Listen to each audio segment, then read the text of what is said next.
জয় গুরু পরম প্রেমময় শ্রী শ্রী ঠাকুরের চরণে আমার শতকোটি প্রণাম। আর আপনাদের প্রত্যেককে জানাই রানন্দিত জয় গুরু। আজকে যে আলোচনাটি করব সেটি হলো একটি প্রশ্ন আছে। একজন প্রশ্ন করেছেন যে পূর্ব অবতারদের তো আমরা অনেকেই জানি যে পূর্ব অবতার কারা ছিলেন। তো একজন বললেন যে আচ্ছা, তোমাদের ঠাকুর কেন নিরামিষের উপর এত জোর দেন?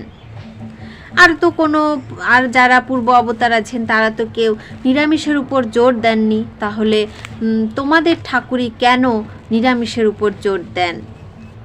তো এই প্রশ্নের উত্তর তো আমি আপনাদের জানাবই। তো তার সঙ্গে আরও একটি প্রশ্ন আছে যে চক্রফট ধ্যান করতে গিয়ে অনেকেরই নাকি মাথা ঘোরে।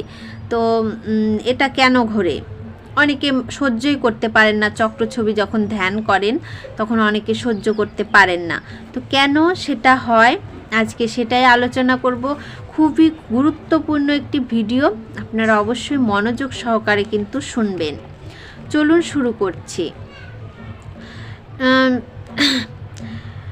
সকালে শ্রী শ্রী ঠাকুর নিরালা নিবেশে জ্ঞানদা, বনবিহারী দা, অমূল্যদা, অমরদা, প্যারিদা প্রমুখ উপস্থিত আছেন।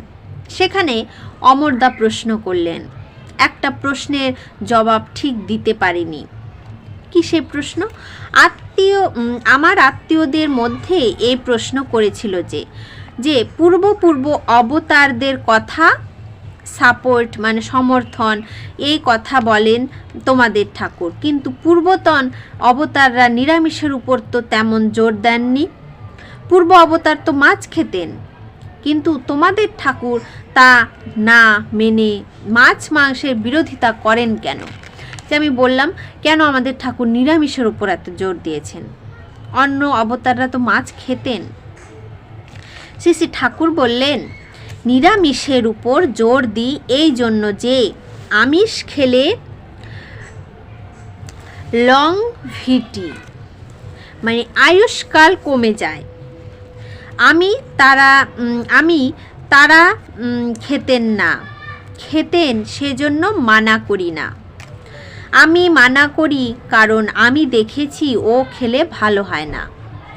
তারা কি করতেন তা দিয়ে আমার কাম কি? মানে পূর্ব অবতাররা যে খেতেন তা দিয়ে তো আমার কোনো কাম নেই। আমার কাম কি? আমার জীবন দিয়ে কাম। জীবনটা যাতে বেশি ন্যাচার মানে পোষণ পায় তাই করাই ভালো। আমিও আগে মাছ খেতাম, কিন্তু একদিন দেখলাম মহারাজের বাড়িতে একটা বড় চিতল মাছ পড়ে আছে আর লেজ নাড়ছে। আমি ভাবলাম আমি যদি চিতল মাছ হতাম তবে আমারও তো এই রকমই হতো। আমি অনুকম্পাবশত খেতাম না। জ্ঞানদা বললেন যে হ্যাঁ, সেটা তো একটা কারণ বটেই। শ্রী শ্রী ঠাকুর বললেন, নিয়ে আয় তো ওই বইটা। মানে শ্রী শ্রী ঠাকুর এখানে বলছেন যে মাছ মাংস খেলে আমাদের শরীরের যে আয়ুষ্কাল, যে আয়ু আছে আমাদের, সেই আয়ুটা কিন্তু কমে যায়। তাই শ্রী শ্রী ঠাকুর বারণ করেছেন মাছ মাংস খেতে। তুমি নিরামিষ খাও, নিরামিষে তোমার শরীরও ভালো থাকবে, মন ভালো থাকবে, তোমার আয়ুও বৃদ্ধি হবে। এবার আসি যে চক্র ধ্যানের কথায়, যে চক্র ধ্যান করলে অনেকের মাথা ঘোরে। কেন ঘোরে মাথা?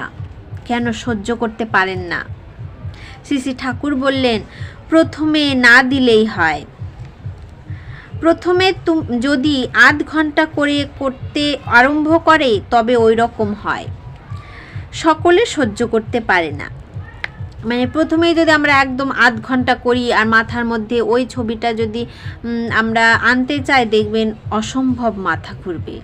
আমি 5 মিনিট করছি, 10 মিনিট, 15 মিনিট, 20 মিনিট এইভাবে আমি যদি বাড়াই তাহলে তেমনটা কিন্তু হবে না। অমরদা বললেন, প্রথমে 1.5 মিনিট করা ভালো নাকি? শ্রী শ্রী ঠাকুর বললেন, হ্যাঁ, ওই রকম করা ভালো। যতখানি সহ্য করতে পারো ততখানি করো। পণ্ডিতদা বললেন, এনসাইক্লোপিডিয়া ব্রিটানিকা নিয়ে এলেন। জ্ঞানদা সকলকে পড়ে শোনাতে লাগলেন নিরামিষ খাদ্যের সাপোর্টে যা লেখা আছে তাতে।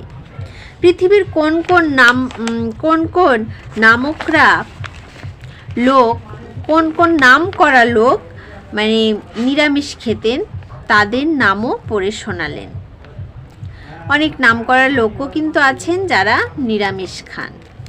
তাই শ্রী শ্রী ঠাকুর এই নিরামিষ খাওয়ার ব্যাপারটা কিন্তু খুব গুরুত্ব দিয়েছেন যে তোমরা নিরামিষ খাও। আর এই যে চক্র ধ্যান করলে যে আমাদের কি হয় সেটাও তিনি বললেন। আজকের আলোচনা প্রসঙ্গ এই পর্যন্তই। সকলে ভালো থাকবেন, সুস্থ থাকবেন। জয় গুরু।